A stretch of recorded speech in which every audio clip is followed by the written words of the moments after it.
speaker is about to start. If you could please take your seat and get ready.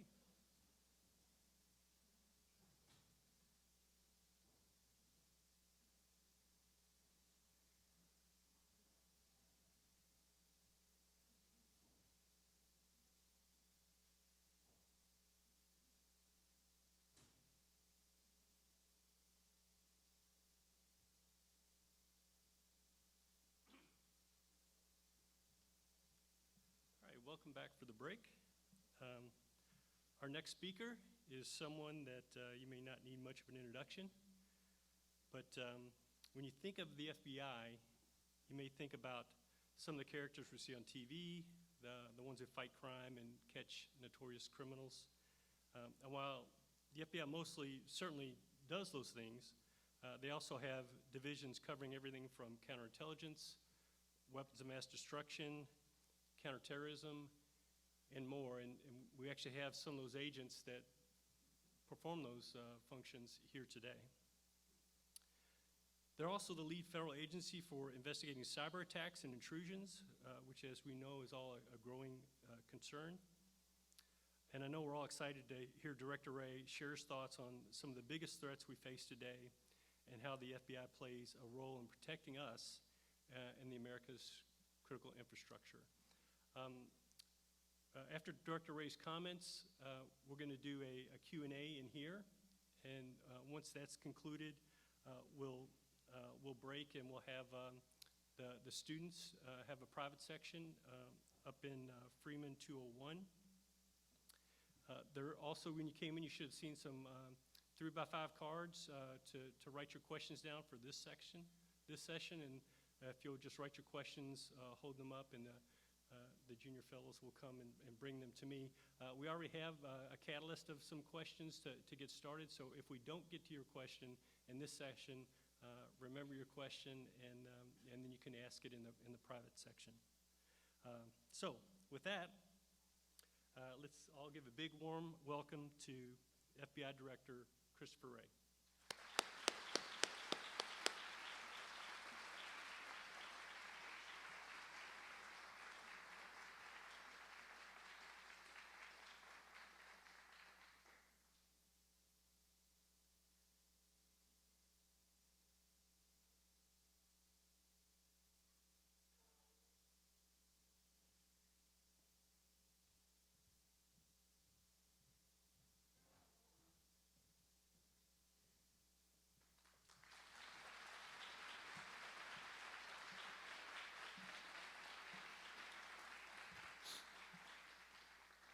Well, thank you. I was taking a look at the topics for the conference today, and it struck me that every panel is discussing something that the FBI is heavily involved in, even as we speak, whether you're talking about cyber intrusions and ransomware attacks or risks posed by unmanned systems or domestic and international terrorism, and vulnerable supply chains that run through China and everywhere else. So I appreciate the opportunity to kick off these discussions and share a little bit about how the FBI is working with critical partners like many of you in this room to combat these threats.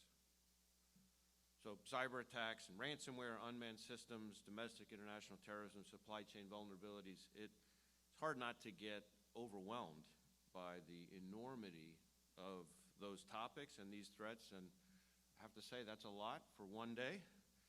And of course I should add that these are not just some of the threats we're focused on the FBI, where we're also tackling things like the trafficking and exploitation of children, or the alarming levels of violent crime and hate crime, or the epidemic of deadly narcotics, malign foreign influence aimed at undermining our government. I could go on and on. And so, as I've often commented to people, everywhere I turn, somebody's got a great idea of what it is the FBI needs to be doing more of. I've yet to find the guy who can tell me what it is we're supposed to be doing less of. If for some reason you know that person, if you could get his contact information to my staff, I would be very grateful for that. So in order for the FBI to be at the forefront and stay ahead of all these threats, we rely more and more on the partnerships we've developed, not just with all of our government partners, state and local law enforcement, intelligence community, foreign partners, et cetera, but more and more partnerships with folks in the private sector, including a lot of you here today, and as I said, across all levels of government, both at home and abroad. And the importance of those partnerships is really at the core of the message I hope you'll take away from my time with you this morning. So let me march through them. Cyber. So what are we dealing with? In cyberspace, the threats only seem to evolve, and the stakes have never been higher. One bad actor targeting a single supply chain can cause cascading effects across multiple sectors and communities. One unpatched vulnerability can mean the difference between business as usual and a scramble to get scores of systems back online. And over the past few years, of course, we've increasingly seen cyber criminals using ransomware against U.S. critical infrastructure sectors. In fact, in 2021, we saw ransomware incidents against 14 of the 16 critical infrastructure sectors here in this country, and that's just ransomware. That's not even talking about other types of cyber attacks. And I guess in a perverse way, it sort of makes sense, right? I mean, if you want to drive somebody, compel somebody to quickly pay a ransom, you threaten the very basic things they rely on for their day-to-day lives, something like an oil pipeline, an elementary school, or an electric grid. Malicious actors assume, and perhaps rightly so, that if they attack these things that we depend on every day, they can inflict more pain and people will pay more quickly. And these actors have demonstrated that there's really no bar too low. There's no depth to which they won't sink. They've got no problem, for instance, threatening to shut down a children's hospital to make a quick buck. I want to be clear, that's not a hypothetical example. And while you would expect that cyber criminals are focused on operations for their own financial gain, really any malicious cyber actor could also be trying to steal information or conduct influence operations, or pre-positioning, laying the groundwork to disrupt our critical infrastructure. And those threats are not only proliferating, they're becoming more complex. More and more, there is no bright line between where the cyber criminal activity ends and hostile government activity begins, which both compounds and complicates the threat landscape. So we're seeing more and more what we call the blended threat, where, for instance, the Iranian government has sponsored cyber criminals, in fact, cyber mercenaries, to perpetuate attacks to gather intelligence or gain access. In other instances, we see hostile governments attempting to make their cyber attacks look like criminal activity, which has then caused whole operations to go sideways. And that's what we saw, for example, back in 2017, where the Russian military used the NotPetya malware to hit Ukrainian critical infrastructure. Now, the attack was supposed to look like a criminal heist, but it was actually designed to destroy any systems it infected. They targeted the Ukraine, but ended up also hitting systems all across Europe, plus the US, plus Australia, and even some systems within their own borders. And they shut down a gigantic chunk of global logistics. Ultimately, their recklessness ended up causing more than $10 billion, that's with a B, in damages. That's maybe the most damaging cyber attack in history. Add to that, cyber adversaries have also obtained an increasing capacity for stealth in recent years, facilitating more comprehensive access to U.S. networks, and they've demonstrated the ability to maintain persistent access across a variety of networks and environments by using seemingly legitimate credentials, accessing administrator accounts, and laterally traversing across networks. You'll see them, in effect, park quietly on a system and then just wait for the right opportunity.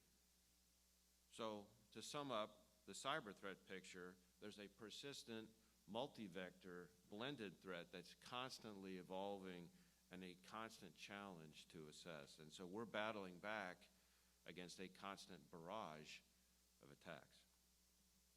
In this cyber threat landscape, China is the most dangerous actor to industry. The Chinese government sees cyber as the pathway to cheat and steal on a massive scale.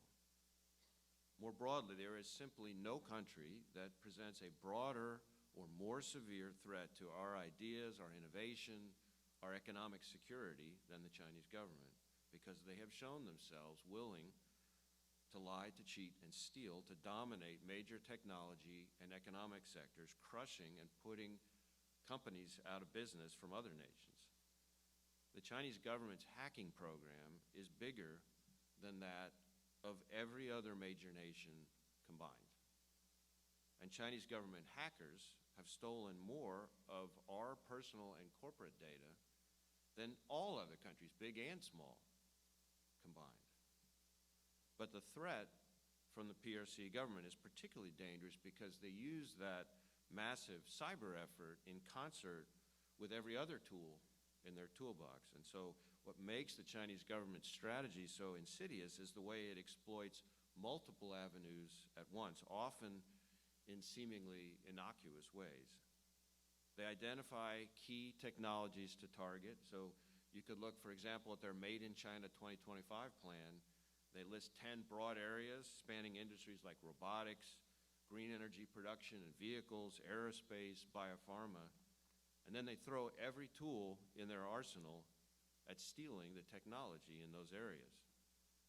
And they seem to be just fine with causing indiscriminate damage to get what they want. So you could look at something like the Microsoft Exchange hack, the Hafnium attack from 2021, which compromised the networks of more than 10,000 companies in just a single campaign. At the same time, the Chinese government uses IOs, intelligence officers, to target the same information they're targeting through cyber means. And let me just knock down a few misconceptions about what it's actually like to be targeted by Chinese intelligence. So first off, most Chinese spies aren't just targeting people with government secrets.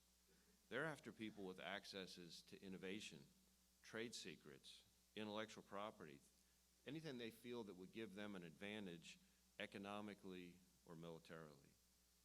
And second, a lot of U.S. citizens who are compromised don't actually realize that they're working for the Chinese government.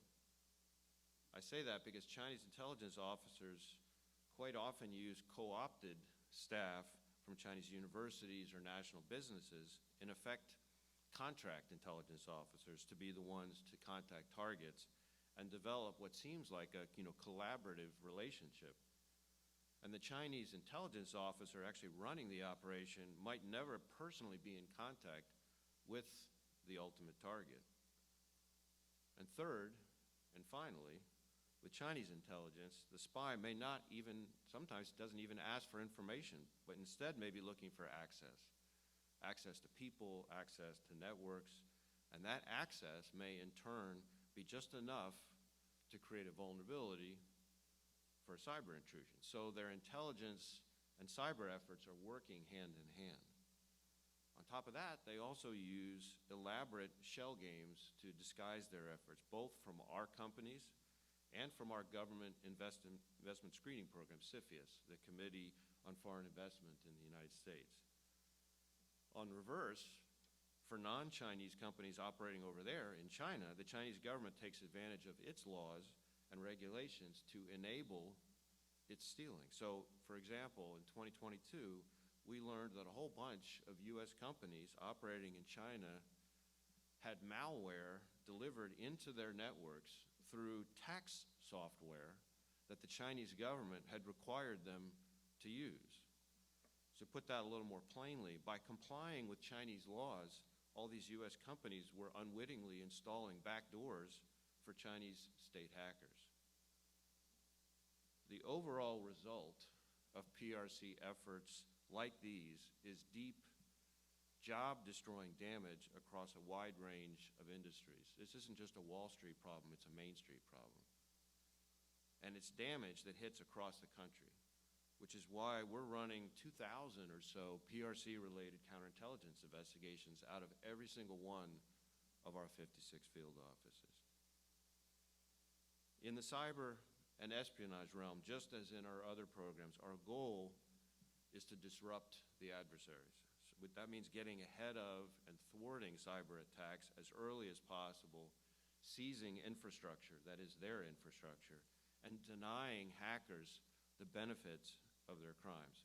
So just a few weeks ago, we announced the success we've had in the year-and-a-half-long disruption campaign against the Hive ransomware group, dismantling their infrastructure and taking it offline. Since 2021, Hive had been one of the larger and more active ransomware groups that we know of, targeting businesses and other victims in over 80 countries and demanding hundreds of millions of dollars in ransom. Last July, the FBI gained clandestine, persistent access to Hive's control panel, essentially us hacking the hackers. And so from last July to this January, we repeatedly exploited that access to get Hive's decryption keys and identify victims. And then we turned around and offered those keys to more than 1,300 victims, businesses, other organizations around the world, so that they could decrypt their infected networks, preventing at least $130 million in ransom payments, all without Hive catching on. The victims targeted by the Hive group reinforced what we already know, which is that ransomware groups don't discriminate. They went after big businesses, they went after small businesses. In fact, we rushed an FBI case agent and computer scientist, for example, out to one specialty medical clinic that was so small, the doctor there was also the guy who managed the clinic's IT security. But we were also helping huge companies, and we shared keys with victims overseas through our foreign-based legal attaché offices, like when we gave a foreign hospital a decryptor, which they then used to get their systems back up and running before the ransom negotiations had even begun, and possibly saving lives. So as we consider how best to focus our efforts on disrupting the hackers, we're not only providing intelligence to current victims to help them quickly recover from an attack, but also preventing attacks before they happen. So, for example, while we were on Hive's systems, when we saw the initial stages of an attack against a university, we notified the school and gave their IT staff the technical information they needed to kick Hive off of their network before the ransomware was even deployed. We want to see more and more of that. But our ability to help often hinges on the victims, both private and public, reaching out to us when they're attacked. Unfortunately, during these past 7 months of this Hive operation, we found out that only about 20% of Hive's victims reported to law enforcement that they'd been attacked. What that means is that we would not have been able to help something like 80% of all those victims if we hadn't been able to get into Hive's infrastructure to be able to see what was happening from the bad guys' end of things. So while that was a huge success, that disruption was somewhat unusual. The reality is we can't count on getting that level of visibility into our adversaries' systems every time. So we are counting on our relationships with the business community, with the private sector, to let us know about a problem in time to help them fix or mitigate it. As part of those relationships, we share threat intelligence to help companies fortify their defenses, and we rely on organizations in both the private and public sector to let us know when they've been attacked. Because once we learn about an attack, we work with our partners to broadly share what we can with public and private industry partners and with international security agencies to improve the overall network defense and to prevent attacks. And we've found over and over again that dissemination of attack information helps overcome the more typical silos that thwart recovery efforts. And in a lot of instances, public and private sector partners are providing back to us information in return that we can then incorporate and connect the dots on and help then use everybody else's information to help everybody else with their recovery efforts. So I'll give you an example. 2021, the port of Houston was attacked by cyber criminals. And because the port did the right thing and reached out to us quickly, we were able to get technically trained agents out to the scene.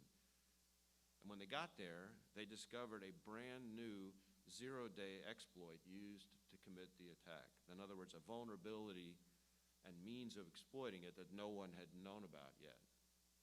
And we immediately deployed our investigative tools to search for other victims where the same zero-day exploit was being deployed. And so by the time the software provider developed a patch, we had already enlisted our partners at CISA to work with us to help victims that had already been targeted for whom that fix would otherwise have come too late.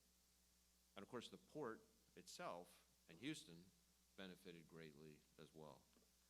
We are determined at the FBI to use all of our tools and resources to help victims, whether we're talking about single individuals or whether we're talking about victims that number in the thousands. I go back to that Microsoft Exchange example I used a few minutes ago. When the FBI determined that the Chinese had executed the Hafnium attack to install backdoors into at least 10,000 U.S. and international partner networks and computers, we worked with a private sector partner to conduct the arduous task of identifying all those victims when we only had IP addresses to work with, including developing a custom tool for the task. And then we developed and employed advanced analytics to geolocate victims to specific FBI field offices and specific overseas FBI legal attaché offices, and then triaged over 1,700 victim notifications. And then when it turned out that some of the system owners weren't able, for one reason or another, to be able to remove the Chinese government's backdoors themselves, we executed a first-of-its-kind surgical court-authorized operation, copying and removing the harmful code from hundreds of vulnerable computers, in effect slamming shut those backdoors that the Chinese government had created. That example illustrates how today's FBI views success in this arena. Disruption of our adversaries by leveraging our capabilities, our tools, our resources to get ahead of and thwart cyber attacks as early as possible. As these examples demonstrate, an awful lot of good can come from mutual trust and working together from strong partnerships. And strong public and private sector partners not only help us at the FBI get ahead of the threat and aid in recovery, but they also help us leverage our traditional law enforcement authorities to further our disruption goals, not just arresting and extraditing more hackers, but dismantling the hackers' infrastructure and seizing their funds. Through seizures, we can also help a company recover funds that might otherwise be lost. So for instance, from January through November of last year, our Internet Crime Complaint Center's recovery asset team used the financial fraud kill chain over 2,000 times, successfully freezing more than $328 million, which was a 74% success rate. And that is millions of dollars that could then be returned to the victims, to the individuals and businesses who had been defrauded. After all, greed is a powerful and the primary motivator of the cyber threat. And by hitting cyber actors where it hurts, their wallets, we can disincentivize more attacks before they occur. We also give them less money to work with to fund their own operations. A few weeks ago, we announced the arrest of a Russian national who'd been living in China who administered the Bitslotto Limited cryptocurrency exchange, which laundered something like $15 million in ransomware proceeds and over $700 million in darknet illicit transactions. At the same time, we worked with our international law enforcement partners to seize Bitslotto's servers and execute additional rests. Cryptocurrency exchanges like Bitslotto are a vital part of the infrastructure, the ecosystem that cyber criminals use to launder the funds that they extort from their victims. And so in thinking about how we at the FBI can have the most durable and disruptive impact, our goal is not only to take away the motivation for ransomware attacks, but also to deprive ransomware groups of the resources that they need to operate, to successfully conduct their attacks. So bottom line, we believe in using every tool we've got to protect American innovation and critical infrastructure, but as I have said before, this is definitely not something the FBI can do alone. And so that's a big reason that conferences like this one, focused on building a dialogue between the public and the private sector on current and emerging threats, are so important to us at the Bureau, because they build the partnerships that are necessary for us to understand the threats and then, more importantly, stay ahead of the threats. So again, thank you for inviting me to kickstart the discussions today, and look forward to having more of a conversation. Thank you.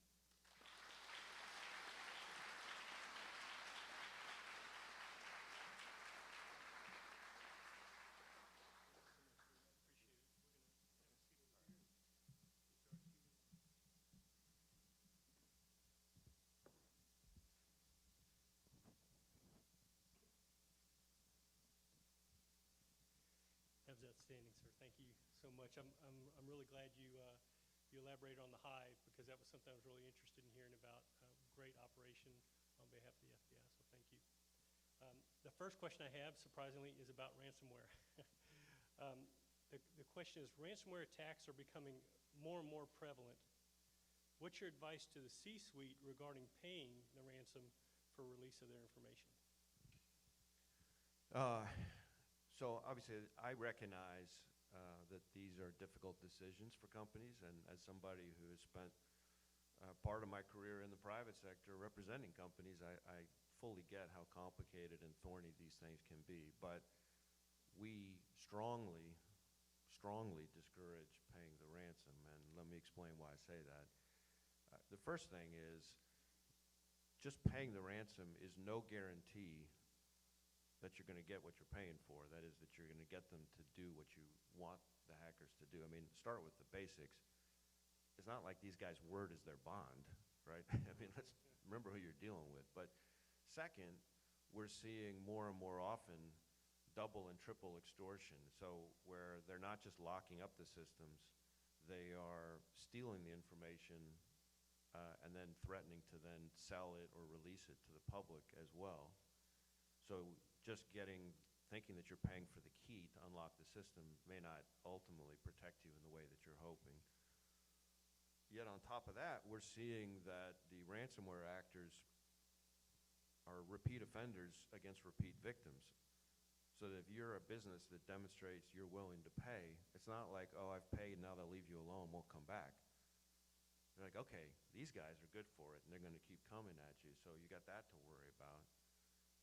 On top of all that, we are seeing, I referred earlier to the blended threat, this sort of blurry line between cyber criminals and hostile nation states. And the reason that's relevant in the ransomware space is that it is starting to become more of a thing where what looks like a ransomware attack that you think is just profit-motivated cyber criminals is actually a weapon by some hostile foreign intelligence service, where the money's not really the point. What they're really trying to do is fry your system in some way. So they may not even have a key for you to pay for. So those are some of the reasons. On top of all that, I guess what I would say is, more important than whether you decide to pay or not pay, the most important thing is for the businesses to contact us as quickly as possible, regardless of where they're going to come down on that decision. I sort of sometimes use the analogy between ransomware and sort of traditional kidnapping. Everybody's seen the movies where, the parents, their child's been kidnapped, and, they're about to do the phone call with the kidnapper, and, then they've contacted the FBI, and the agents are there with the headphones listening in and all that. We need businesses to be doing, in effect, the same thing with ransomware, because if they do, there's all kinds of stuff we can do to follow the money. We had some ransomware attacks not that long ago where companies contacted us early, and we were able to essentially, working with the company, claw back the ransom, essentially get the money back to the company without it ever getting to the hackers because we were there with them. Ironically, after the news came out that we had done that, a number of companies that hadn't contacted us called us up and said, hey, we paid some ransom. Any chance you can help us get it back? We're like, it doesn't work that way. So most important, whether you pay or not, is to contact the FBI immediately once you're hit, because there's all kinds of things we can do. I mentioned the Hive situation. There were a slew of victims in that instance where we were able to get decryption keys and give them to the companies, and they never had to pay a dime. But we wouldn't have known to do that without some kind of contact and ability to identify the victim. So, and ultimately, big picture for society, obviously, we need victims not to pay the ransom, because that's the gasoline that's pouring on the fire of ransomware. And the more people pay, the more the price goes up, the more victims there are, and so sort of we have a shared common interest in not having ransoms get paid. That's very helpful. Thank you. Thank you so much. The next question, you may have answered to a certain degree with the Hive situation, but I'm going to ask it anyway in case there's more you'd like to add. What do you see as the end game for ransomware, and what combination of tools can the FBI and its partners leverage to combat ransomware most effectively? So you're right. I did cover some of this, I suppose, in my my answer to the last question in my talk. I think the thing I would add is, just to clarify, we're focused on joint sequenced operations where we're trying to use all the tools, not just that we have, but that our partners have. So that means working with other parts of the intelligence community that do certain kinds of cyber offense. That means working with foreign law enforcement partners to reach people that maybe we can't get through U.S. law enforcement. That means working with the private sector to conduct operations where we can sometimes remove malware from systems. But it also means us going after the bad guys' money. So we're going after sort of the three legs of the stool: the people, the money, the infrastructure. The people is not just the hackers, but it's also their money launderers, their bulletproof hosting providers, all the service providers that they rely on. We're going after them too, and we're going after them not just with U.S. law enforcement, but foreign law enforcement.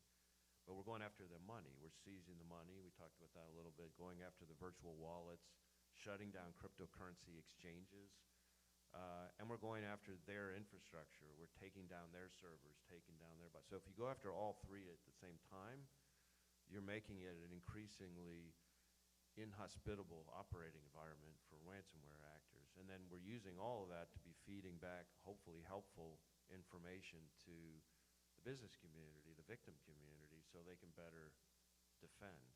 I think there's a bright spot here, which is that the ecosystem that the ransomware actors rely on is not infinite. Our research, our work, our investigative work, our intelligence analysis show that, for example, there's relatively few cryptocurrency exchanges that they use to launder their ill-gotten gains, which is, of course, a crucial part of how they operate. And so that's why things like the Bitslotto takedown that I referred to are important, because the more we're dismantling entire marketplaces that they depend on, the more we're going after the providers that they rely on, the harder it is for them to operate. So it's both offense against them and defense with the victim community. Yeah, that makes sense. So if you had a crystal ball, do you see ransomware attacks increasing in the future or subsiding, or is there some other type of cyber attack that you think is going to take the place of ransomware? Well, I think in the short run, ransomware attacks are going to continue to increase. That's part of why I'm trying to carry the message of all these things that we all need to do to work together I think if we did all the things that we're trying to encourage people to do, I think over time we can decrease at least traditional ransomware. The reality is, though, the bad guys are innovative and entrepreneurial, and we're already seeing variants on ransomware which make it more challenging. So again, not just locking systems up, but basically engaging in double extortion where they also piecemeal threaten to release. So they say, okay, here's your key. You think, oh, good, we paid, we got the key. And they say, oh, wait, we forgot to mention, we also kept your information, and if you don't pay more, we're going to start dripping out your confidential information in droves or selling it to the highest bidder unless you pay us more. Now we're even seeing triple extortion, where in addition to those two steps, lock it up, sell and release, or threaten to release your information, they're using the information they've stolen to harass the company's customers, business partners, et cetera. So, these guys are creative, which is why we need to be even more creative together. Thank you. Appreciate that. The next question is still about cyber, but it's we're moving away from ransomware, a different kind of attack. Do you believe the cyber threat to industrial control systems and operational technologies is overblown? Why or why not? I do think, we do believe that the threat to ICS and OT systems is critically high. It's not that these aren't, in most places, very sophisticated systems with all kinds of safeguards, but they're also the kind of the holy grail that's being pursued by the bad guys, especially some of the most sophisticated adversaries. And you can look at, I can think of just a couple of attacks from especially hostile nation states that we've tried to publicize over the last couple of years. There was a Chinese government campaign that was targeting pipeline operators, and they successfully, and it was like something in the 20s of major pipeline operators and here in the U.S., and they had managed to get access in quite a number of instances to the SCADA systems.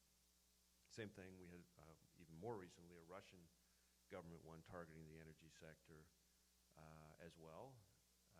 In both of these instances, I should say, these are pre-positioning in the event of later potentially doing destructive or disruptive attacks. And that raises a point that I'm sometimes surprised that I have to make to often very sophisticated business audiences, which is it's the access that you need to be worried about. So I sometimes use the analogy that everybody would recognize, your house, right? So we're all trying to secure our houses, and everybody's running around getting better locks, better alarm systems around the outside, Ring doorbell camera, the whole 9 yards, right? Well, that's all great, it's all important, I'm all for it. The problem is, if the bad guy has somehow managed to get a copy of the key to your house, he paid off the cleaning lady, or he somehow at the locksmith, made a copy, and he's just able to go in and out whenever he wants, then all that stuff on the outside ain't going to amount to a hill of beans. And it might be that he's just coming in and out of your house at his leisure, just hanging out. Might be that he's using that access to rifle through your confidential financial information. It might be that he's in there stealing your valuables.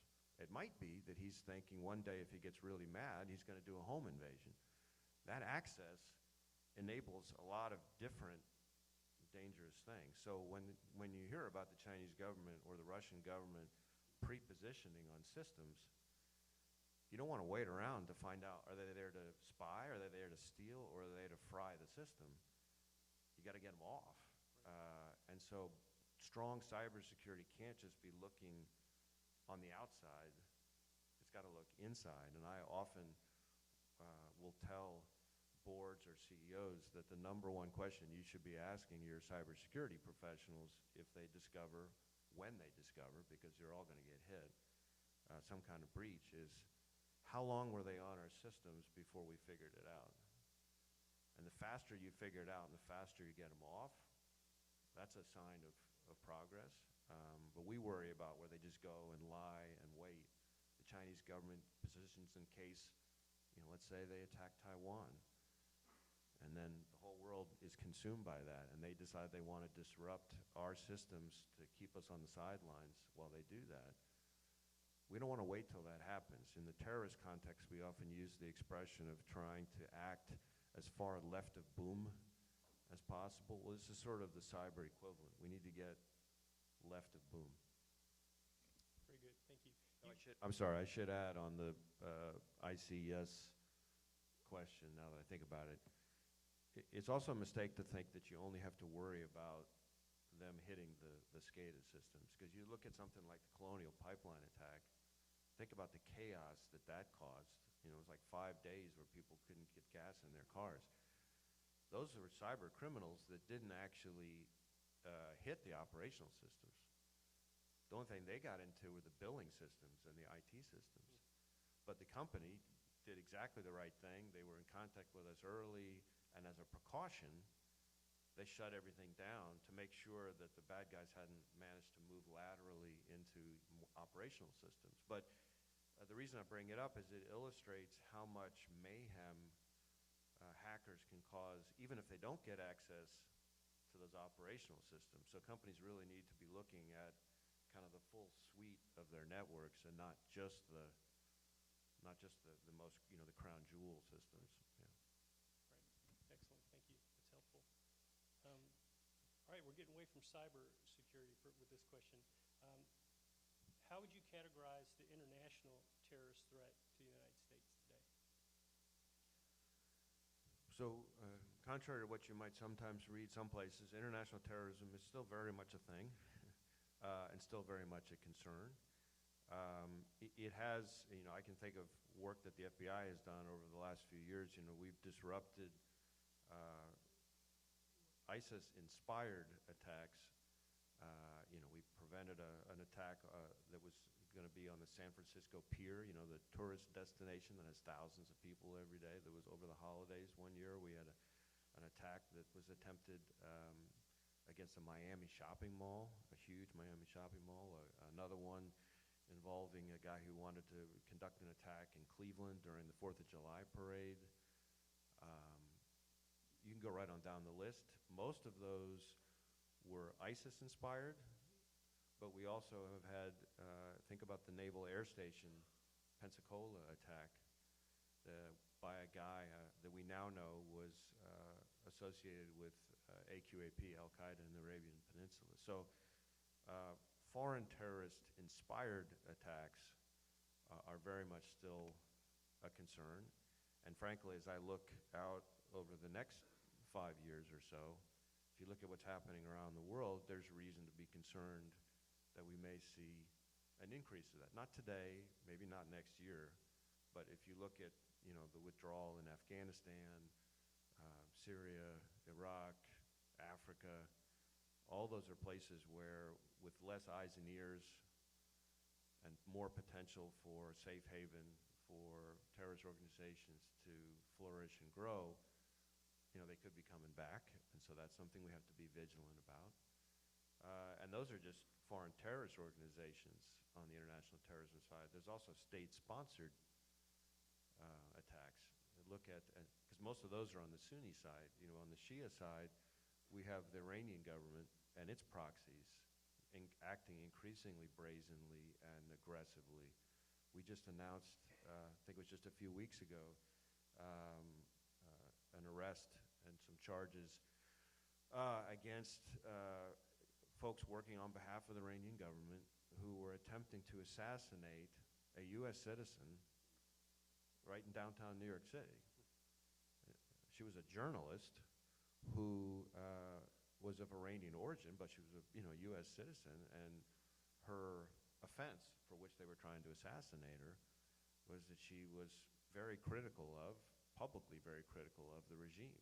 So by exercising her First Amendment rights, she put basically a bullseye on herself, and they thought nothing of basically trying to assassinate her right in the middle of downtown New York City. So we are seeing more and more of that. I think the distinction between the terrorist threat, the foreign terrorist threat of today, and the foreign terrorist threat of, say, 20 years ago, is that we're often looking less at sort of the classic sleeper cells,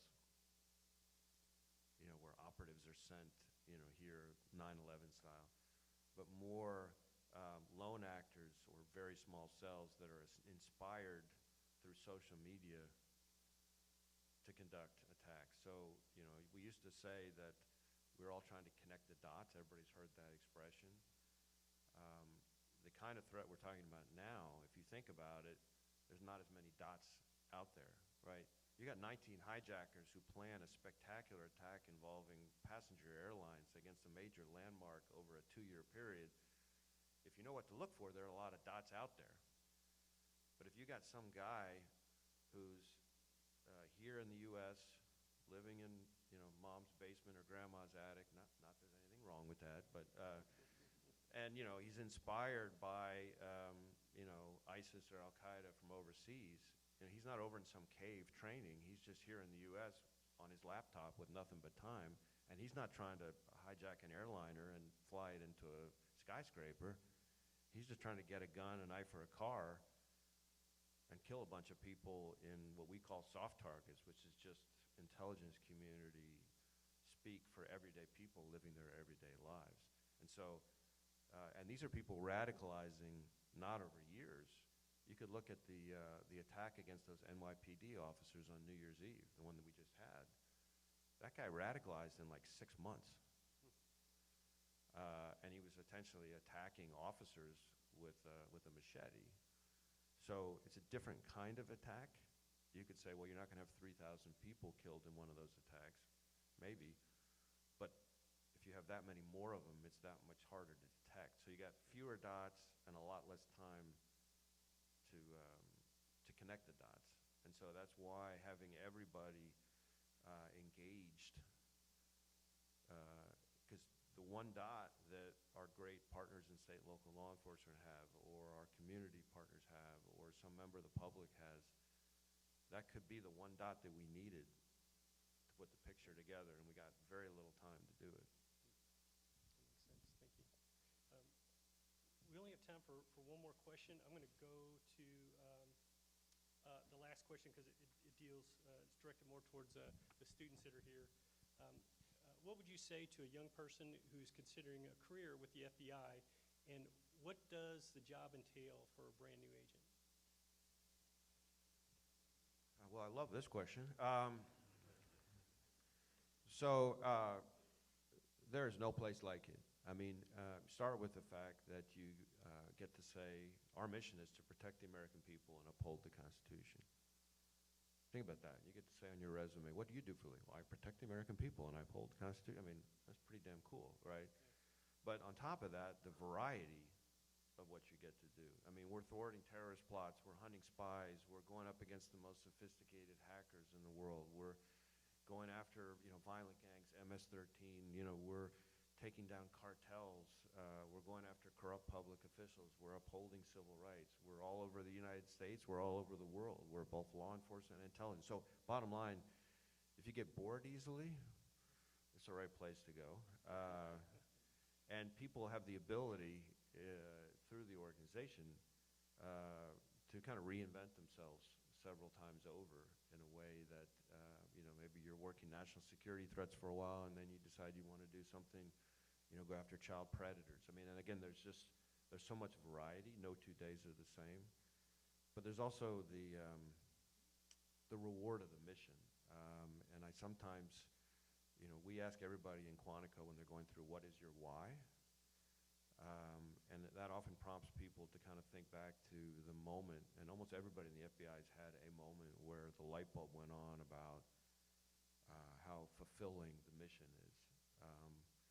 And I think back to my days when I was a baby prosecutor, working with agents every day in Atlanta, and my daughter was in nursery school, and they had Dad's Day at the nursery school, right? So the teachers asked all the little boys and girls a series of questions, and then they wrote the answers to the questions down on these construction paper teddy bears. Now, some of the questions were probably a little risque, like, what do mommy and daddy like to do when they're home by themselves? Probably, you get some interesting answers from 5-year-olds, but But, you know, the obvious question is, what does your dad do at work? So anyway, Dad's Day arrives, and I'm standing there with all the other dads, and, you know, we're trying not to trip over those little, you know, 2 feet tall chairs and stuff, right? And there's like the donut holes over here, and we're all staring at this bulletin board, which is like a sea of teddy bears. And there's this other dad who's standing next to me, and he keeps kind of looking over at me like this, and so I'm finally like, yeah. And he said, hey man, you mind if I ask what you do for a living? And so I kind of looked back at the bulletin board, and I saw my daughter's teddy bear, and it said, my daddy and his friends put bad guys in jail and help keep us all safe.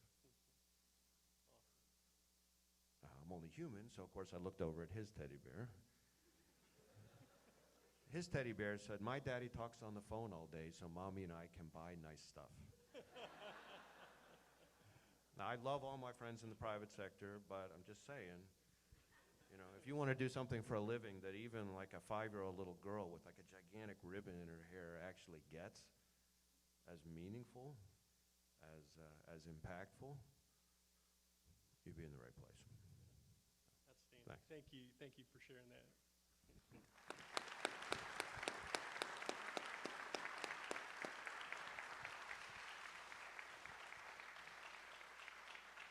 Well, okay, that concludes this section, the Q&A for students who are going to be in the private Q&A session. It's upstairs in room 201. Everybody else take a break. Thank you. All right, thank you.